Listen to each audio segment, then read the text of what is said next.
بہت بڑا افسر ہے وہ.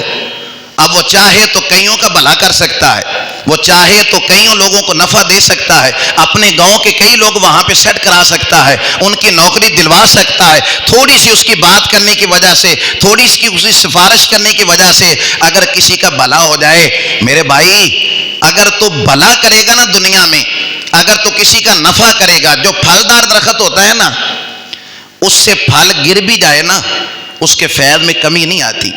پھلدار درخت سے اگر پھل ٹوٹ کے گر بھی جائے تو اس کے فیض میں کمی نہیں آیا کرتی.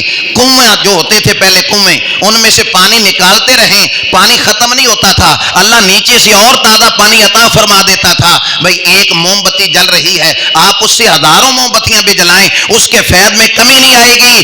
اسی طرح فرمایا اگر تو اپنی ذات کو فیض والا بنانا چاہتا ہے تو فرمایا تو دوسروں کو نفع دینا شروع کر دے, اللہ تیری عمر میں, تیری زندگی میں, تیرے فیض میں برکت عطا فرما دے گا.